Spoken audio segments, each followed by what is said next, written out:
مریض اندر ہی ہوتے تھے کہ تعاون پھر بڑھتا جاتا تھا نا، لیکن اس کے باوجود تعاون کو کنٹرول کرنا آلموسٹ امپاسبل تھا، بہت بڑے اسکیل پر ہم بات ہوتی تھی۔ تو جب تعاون شروع ہوا تو ان لوگوں نے اپنا علاقہ چھوڑ دیا، ایمان نہیں لائے، علاقہ چھوڑ دیا اور جنگل میں چلے گئے، کہنے لگے کہ ہم یہاں سے چلے جائیں گے اور یہی چیز ہمیں بچا لے گی۔ تو یہ لوگ علاقہ چھوڑ کر جنگل میں آ گئے۔ اللہ سبحانہ و تعالیٰ غضبناک ہوئے، اور وہ جو ایک تھا کہ تعاون تو پھیلنے میں پھر بھی تھوڑا ٹائم تو لے گا نا، چند مہینے تو لگیں گے یا چند ہفتے تو لگیں گے، مگر ان کے اس فیل سے، اس سرکشی سے اللہ اتنے غضبناک ہوئے کہ اللہ پاک نے سب کے مرنے کا حکم دیا کہ سب مر جاؤ، سب بیک وقت مر گئے۔ ان کے نبی ان کو تلاش کرتے ہوئے آئے، اور جب وہ پہنچے تو سب مر چکے تھے، اور کئیوں کی تو ان کے لاشوں کو درندے نوچ نوچ کھا گئے تھے۔ تو وہ جو ہیں بہت رنجیدہ ہوئے سب کو مرا ہوا دیکھ کر، تو انہوں نے اللہ سبحانہ و تعالیٰ سے دعا کی کہ اے اللہ، یہ تو جاہل ہے، تو ان کی جہالت کی ان کو ایسے سزا نہ دے، ان کو ایک موقع دے، ان کو معاف کر دے۔ تو اللہ پاک نے ایک موقع دیا اور وہ سارے زندہ کر دیے، پھر وہ ایمان لے آئے، اور جب تک ایمان پر رہے سو رہے، پھر آگے چل کر دوبارہ سلسلہ چلا ہوگا، ظاہری بات ہے، وہ لوگ تو ظاہر مر کھپ گئے، پھر اگلی نسلوں میں پھر نبی آئے اور پھر معاملہ ہوا، بہرحال اللہ نے انہیں معاف کر دیا۔ اس بات کو اللہ بیان فرما رہے ہیں، اللہ یہ بتا رہے ہیں کہ زندگی اور موت کس کے ہاتھ میں؟ اللہ کے۔ تو زندگی کے خوف سے، موت کے خوف سے کام نہ کرنا، کوئی بھی کام کہ جی اگر میں حق بات کروں گا تو مجھے مار ڈالیں گے، یعنی اس وقت کا سینیریو دیکھیں نا کہ مکہ میں مسلمان جو تھے کس مشکل تکلیف میں تھے، اور کفار ان کو مار دینا چاہتے تھے۔ پھر مدینہ آ گئے تو جنگ مسلط ہو گئی۔ اب جنگوں میں جانا، جنگ میں جانا تو موت ہی کی طرف جانا ہی تو اللہ کی رضا ہے، کون زندہ آئے گا کون نہیں آئے گا، تو ظاہری بات ہے مشکل تھا، جنگ آسان چیز نہیں ہے، تو لہٰذا اب دلوں میں موت کا خوف تو تھا۔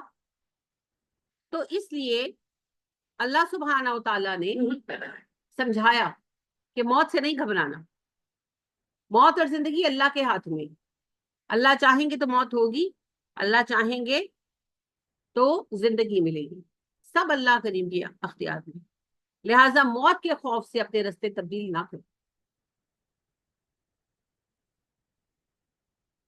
آج بھی مسئلہ یہی ہے، ہر کسی کو جان کا ڈر ہے نا، حکمران کیوں آپ کے بک جاتے ہیں یا ڈر جاتے ہیں یا کمپرومائز کر لیتے ہیں، جتنے بھی ہیں شروع سے دیکھتے ہیں نا، یعنی کہ پاکستان جب سے بنا ہے دیکھتے ہیں کیا خوف ہے، مال کی لالچ اور جان کا خوف، اور کیا ہے، کیوں مان جاتے ہیں؟ جان کے خوف سے مان جاتے ہیں، حالانکہ زندگی اتنی ہے جتنی ہے، اگر اللہ نے لکھ رکھا ہے کہ نہیں مرنا تو نہیں مرنا، جب تک اس کا حکم ہوگا۔ بہت ساری مثالیں ہیں جی، ہم ایک معروف سی مثال لیتے ہیں، صلاح الدین ایوبی، صلاح الدین ایوبی کے قتل کی کئی کوششیں کی گئی، کیونکہ صلاح الدین نے سب کو اکٹھا کر رکھا تھا، اگر صلاح الدین مر جاتے تو وہ جو مسلمان متحد ہوئے تھے بیت المقدس کی آزادی کے لیے، وہ شرازہ پھر سے بکھر جاتا، تو کئی قاتلانہ حملے ہوئے مگر نہیں سکسیس ہوئے، نہیں مار سکے صلاح الدین کو، اللہ کا حکم نہیں تھا۔ اچھا، اس سے پہلے نور الدین زنگی شہید کیے گئے، نور الدین زنگی پر بھی کئی حملے ہوئے، 4 حملے تو تاریخ میں رپورٹ بھی ہوئے ہیں، یعنی کہ بیان کیے جاتے ہیں، وہ کہتے ہیں کہ اس سے زیادہ ہوئے، یہ وہ ہیں جو سامنے آئے، مگر نور الدین زنگی بچتے رہے، آخر کار پھر کامیاب ہو گیا حملہ، وہ شہید ہو گئے، ان کو زہر دے دیا گیا، زہر کے اثر سے وہ وفات پا گئے۔ سب کو لگ رہا تھا کہ اب یہ کام نہیں ہو پائے گا، مسلمان بکھر گئے، بکھر بھی رہے تھے، مگر اللہ نے پھر صلاح الدین کو کھڑا کر دیا۔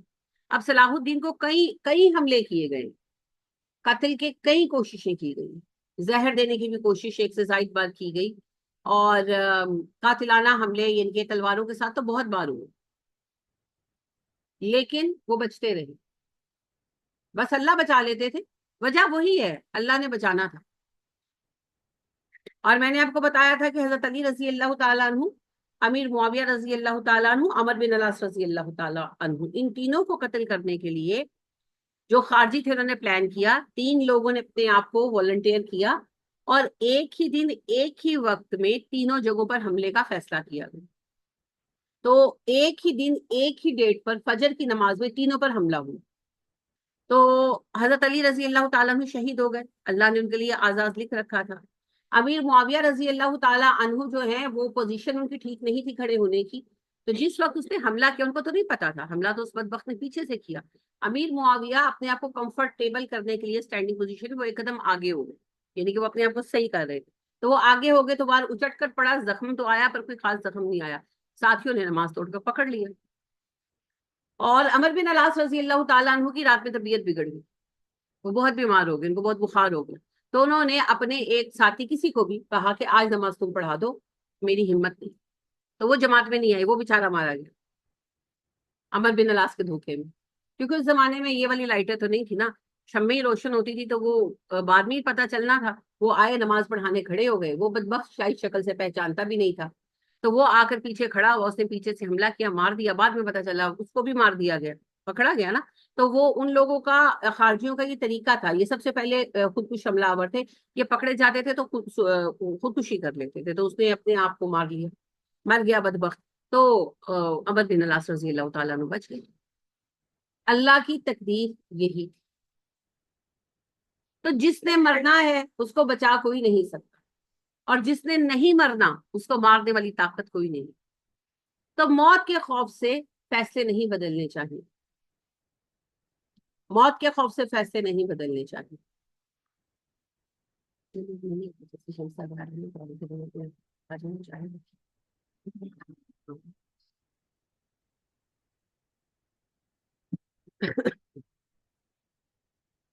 تو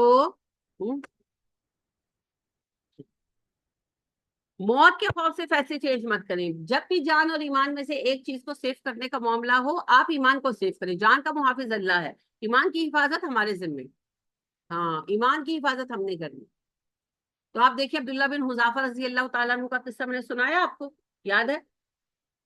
کون سے ہیں عبداللہ بن حذافہ؟ جی فائزہ، کیوں نہیں پتا؟ کلاس میں تھی آپ، کتنی بری بات ہے.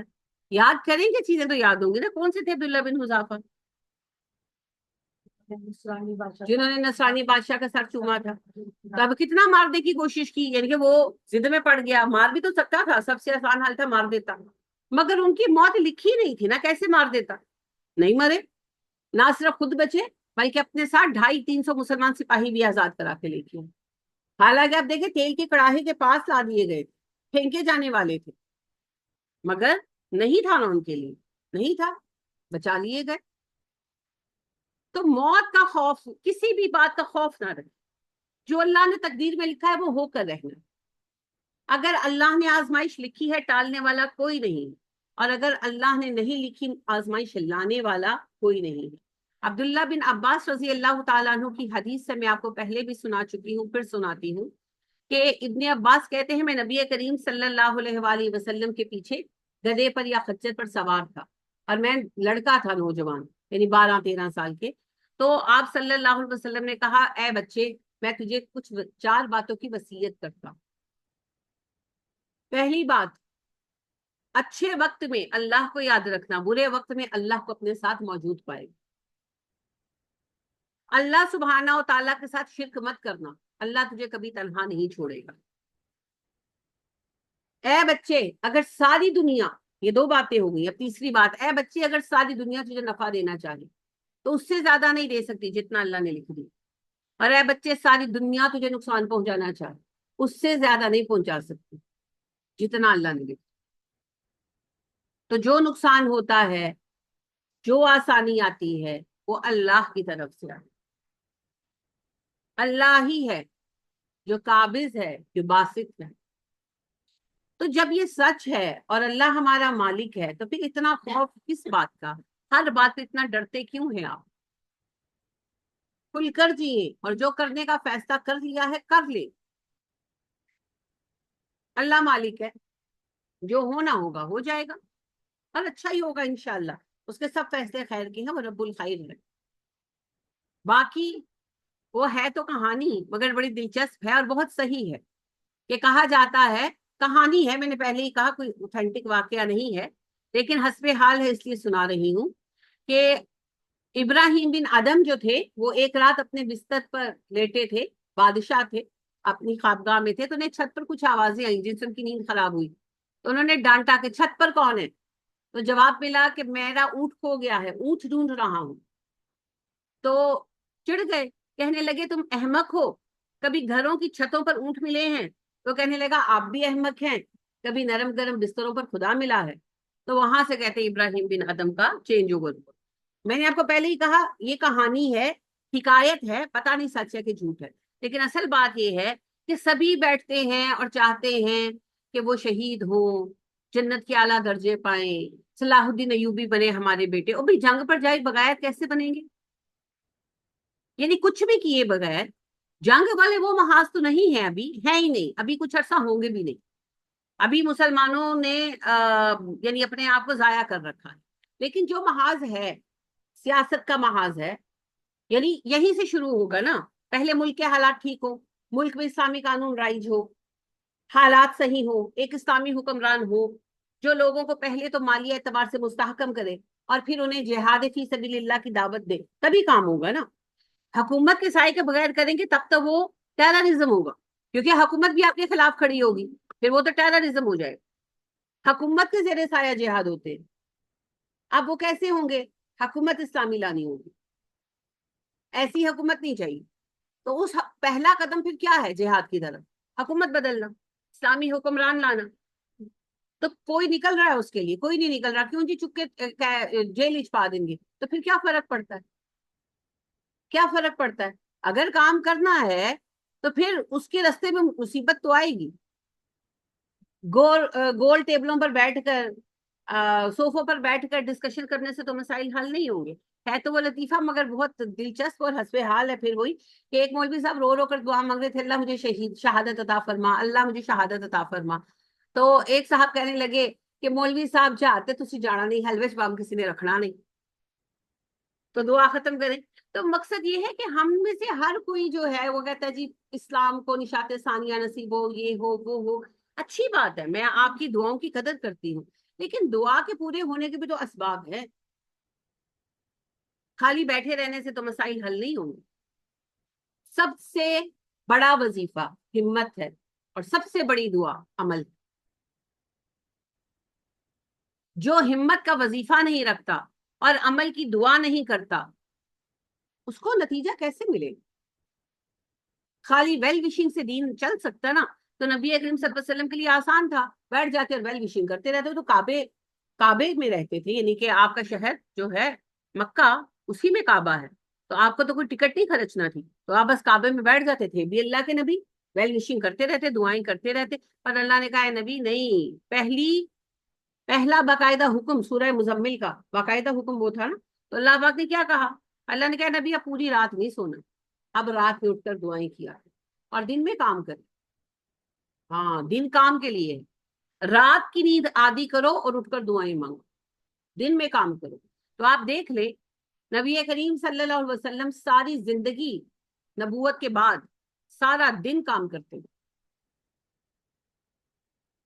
تو خالی ویل وشنگ کافی نہیں، ویل وشنگ کے ساتھ کچھ تو کرنا ہو جو کر سکے۔ تو اللہ کہتے میں نے اتنا بڑا فضل کیا، اتنا بڑا موقع دیا ان کو، اور تم لوگوں کو بھی اتنے مواقع میں دے رہا ہوں، کتنی ڈھیل دے رکھی ہے میں نے، لیکن لوگوں کی اکثریت نہ شکری ہے۔ شکر کیا ہے؟ سب سے پہلے تو شکر یہ ہے کہ نعمتوں کو تسلیم کیا جائے۔ میں بڑی سنجیدگی سے کہہ رہی ہوں، میں کسی پر طنز نہیں کر رہی ہوں، کسی ایک بندے کے لیے کہہ بھی نہیں رہی۔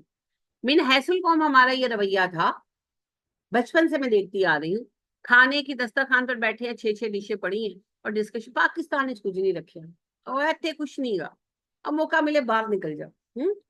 گھر بنے ہوئے ہیں، گاڑیاں کھڑی ہیں، ماشاءاللہ بہترین ڈریسز پہنے ہوئے ہیں، اور بیٹھ کر پاکستان کچھ نہیں گا، پاکستان کا کچھ نہیں بڑھنا۔ ایک تو یہ جو ہر وقت کی نحوست ہے نا، وہ ہمارے سر پڑ گئی، حالات بہت خراب ہوئے، اور اب پتا چلا کہ تنگ دستی کیا ہوتی، وہ تو نہ شکری کے ایک طرح نے، تنگ دستی تو 2020 کے بعد دیکھی ہم سب نے، دیکھی ہے نا، خاص طور پر اب یہ پچھلا اور 2023 اور 24 سے گزرا ہے۔ اللہ نے ہمیں دکھایا کہ یہ جو تم بھرے ہوئے دسترخوانوں پر بیٹھ کر روتے ہو نا، اب خالی دسترخوان دیکھو، استغفر، یہ ہماری ناشکری ہمارے سروں پر پڑی۔ ہر وقت کھاتے تھے، ہر وقت روتے تھے. مسائل تھے، میں نہیں کہہ رہی مسائل نہیں تھے، مسائل حل کرنے کی کوشش کسی نے نہیں کی. ہر وقت کوستے رہے، ہر وقت کوستے رہے، ہر وقت کوستے رہے. اور اللہ کا اصول ہے، نہ شکروں سے نعمت لے لیتا ہے. اب بھی شکر ادا کریں. اتنے سخت مشکل حالات میں بھی اللہ نے ہمیں بھوکا نہیں سلایا. اللہ نے ہمیں کسی کے سامنے ہاتھ پھیلانے والا نہیں بنایا. ابھی بھی اللہ نے ہمیں اپر ہینڈ رکھا ہے اتنے ٹف حالات میں بھی. تو شکر ادا کر. وَلَكَ الْحَمْدُ وَلَكَ الشُّكْرُ. اور اللہ کا وعدہ ہے وَسَنَجْزِيَ الشَّاكِرِينَ، شکر گزاروں کو اور عطا کروں گا. تو پہلی چیز ہے نعمت ماننا. ہم تو نعمت مانتے ہی نہیں، نہ بندوں کی نہ اللہ کی.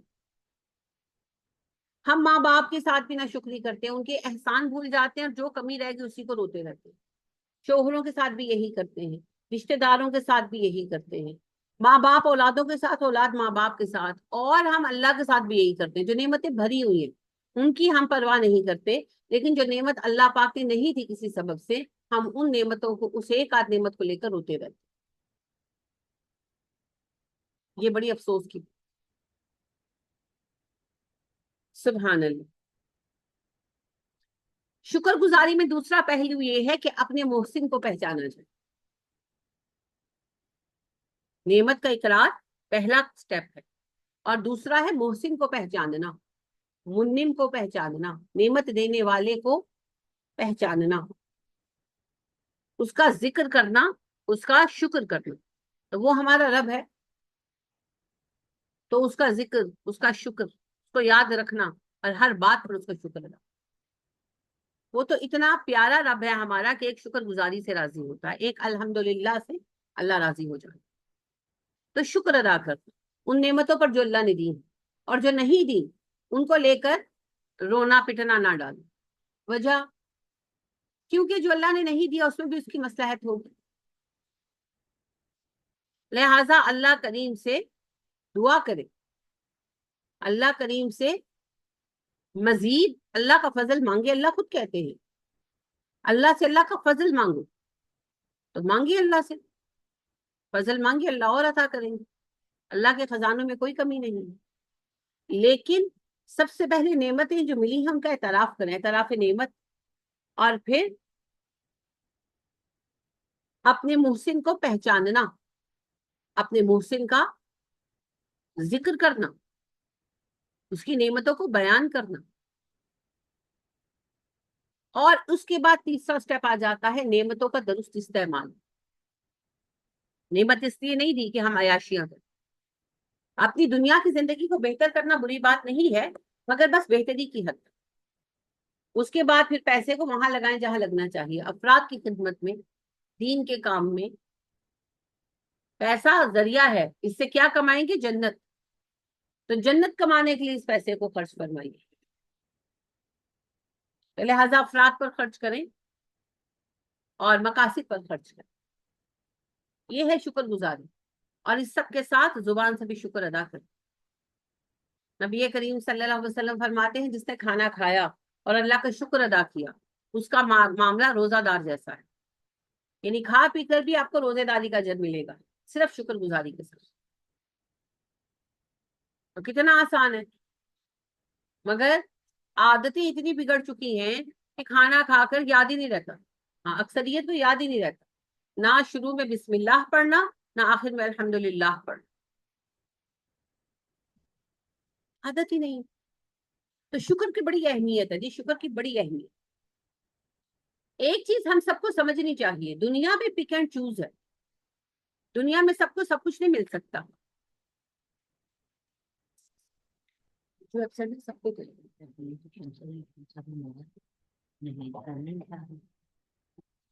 جو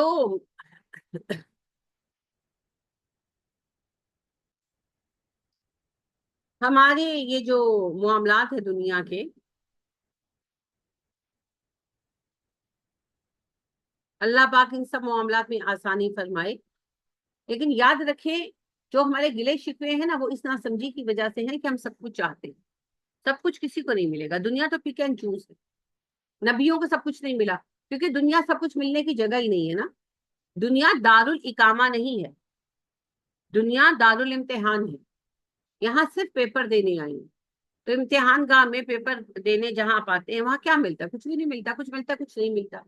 ایون آپ جاب کے سلسلے میں جہاں رہے، کچھ ملتا ہے، کچھ نہیں ملتا. اور آپ زیادہ ڈیمانڈ بھی نہیں کرتے کیونکہ وہ آپ کا گھر نہیں ہے نا. گھر ہے جنت. تو جنت میں جائیں گے تو جنت میں سب کچھ مل جائے گا انشاءاللہ. سب کچھ ملے گا، کمپلیٹ پیکج ملے گا جنت میں. یہاں نہیں ملے. یہاں کسی کو کچھ ملے گا، کسی کو کچھ ملے گا.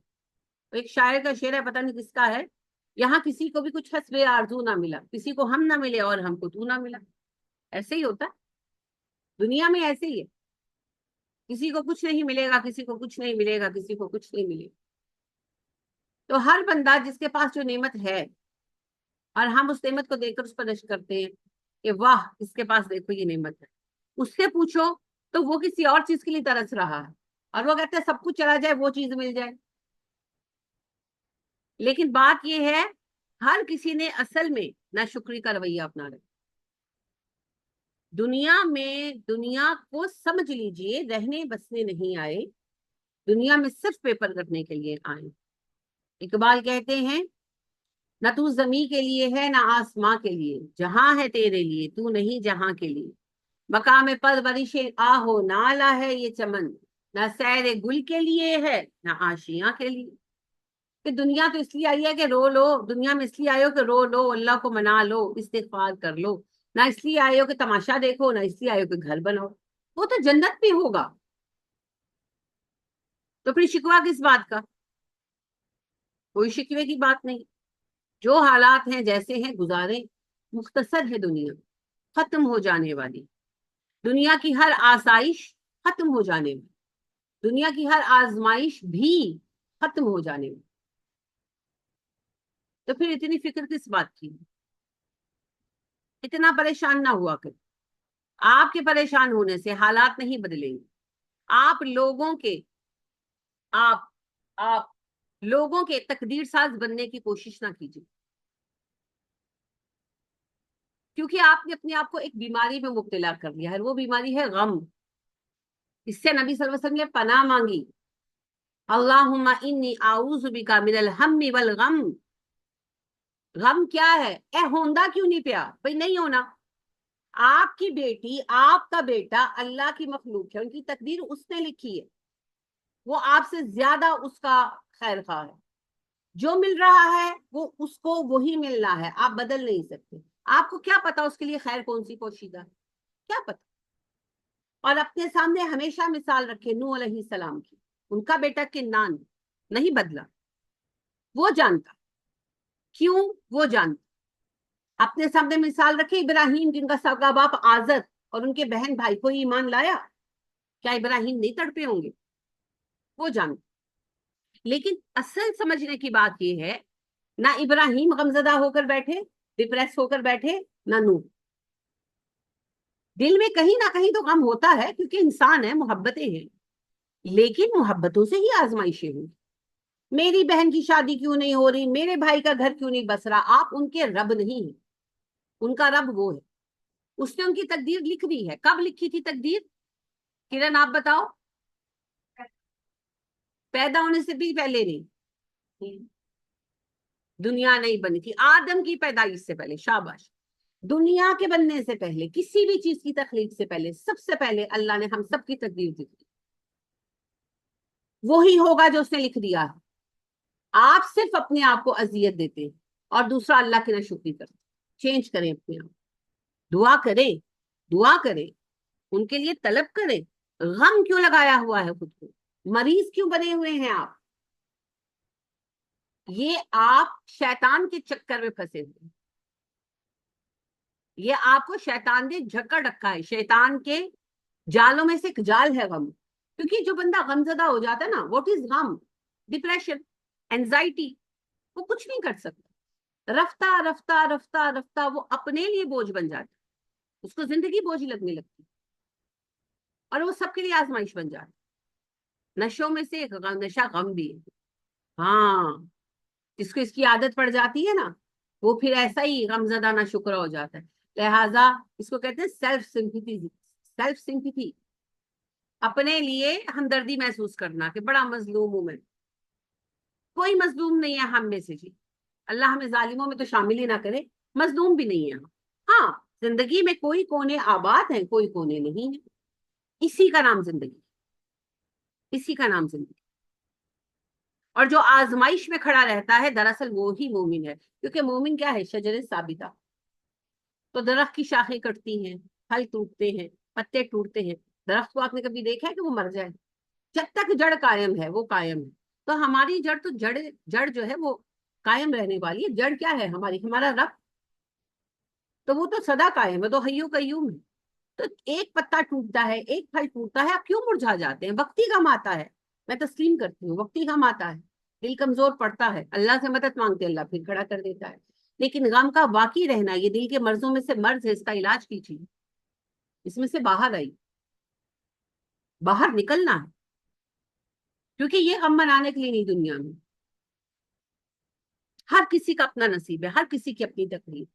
میرے ساتھ جڑے ہوئے افراد میرے رشتہ دار ہونے سے بہت پہلے اللہ کے بندے، اور اللہ ہی ان کا حقیقی مالک ہے، اور جس کے لیے جو لکھا اللہ نے لکھا۔ نبی صلی اللہ علیہ وسلم کو حضرت حسین کی شہادت کا سارا قصہ بتا دیا تھا نا جبرائیل نے، تو نبی صلی اللہ علیہ وسلم نے ایک بار بھی دعا مانگی کہ اللہ ایسا نہ ہو، کیونکہ حسین نبی صلی اللہ علیہ وسلم کے نواسے ہونے سے پہلے اللہ کے بندے، اللہ کو پتا ہے کہ حسین کے لیے کیا ہونا چاہیے، تو وہ رب ہے، ہم بندے ہیں۔ یہ رشتے تو اس نے ہمارا حوصلہ بڑھانے کے لیے، ہمیں خوش رکھنے کے لیے دے دیے ہیں، سب اس کی ملکیت ہے، وہ جو فیصلہ کرے گا وہ اچھا کرے گا، وہ ہم سب سے بڑھ کر اپنے ہر بندے کو چاہتا ہے، تو پھر اس رب پر بھروسہ کیجیے، اور ان چیزوں میں غم میں مبتلا مت ہوں۔ رن جاتا ہے، میں ایکسپٹ کرتی ہوں، ہم انسان ہیں نا، رن جاتا ہے، وقتی رن جاتا ہے، لہر اٹھتی ہے دل میں، اللہ سے دعا کریں، معاملہ اللہ کے سپرد کریں، پھر تگڑے ہو کر اپنے کام میں لگ جائیں، غمزدہ ہو کر بیٹھنا نہیں۔ لہٰذا آپ یعقوب علیہ السلام کو دیکھیں، بیٹے کی جدائی میں دکھی اتنے تھے کہ رو رو کر آنکھیں چلی گئی تھی، مگر صبر اتنا کیا اس غم پر، کوئی کام چھوڑا؟ بچوں سے بات کرنی چھوڑی؟ بیٹوں سے ناراضگی تک ظاہر کی؟ نہیں، سب کچھ ویسے ہی کرتے رہے۔ ہاں، اپنی تنہائیوں میں روتے تھے۔ تو ڈپریس ہونا، اینزائٹی ہونا، ایک بات کے پیچھے غیر معمولی پڑ جانا، ایسا پڑ جانا کہ آپ کے معمولات معطل ہو جائیں، مت کریں۔ کسی ایک رشتے کو اتنی اہمیت دینا کہ باقی رشتوں کی حق تلفی ہونے لگے، مت کریں۔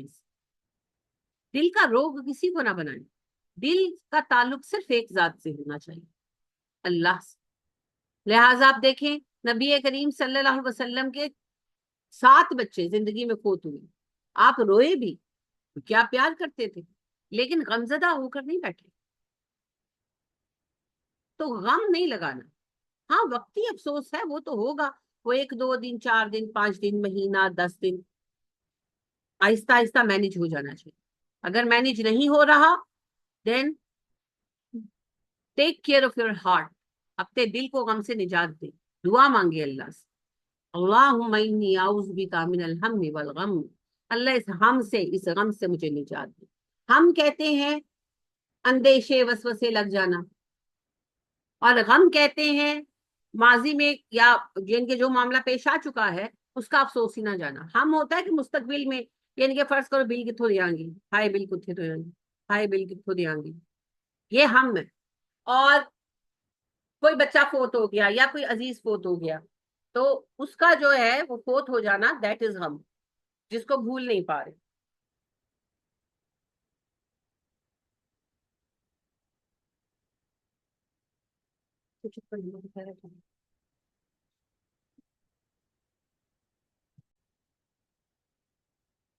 تو یہ ہم اور غم دونوں دل کی بیماریاں ہیں، نہ ہم میں رہے نہ غم میں رہے، نہ ماضی کا بوجھ کندھے پر اٹھائیں نہ مستقبل کی اندیشوں میں جیے، آج میں جیے۔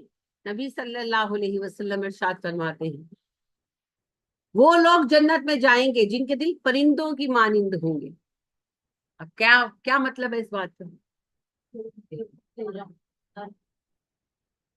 میں نے نہیں کہا، میں تو پوچھ رہی ہوں جی، آج کی فکر، شاباش، اڑتے رہنا ایک حد تک۔ اکثر لوگ اس سے مراد یہ سمجھتے ہیں نرم ہونا، پرندوں کا دل کیا نرم کیا سخت،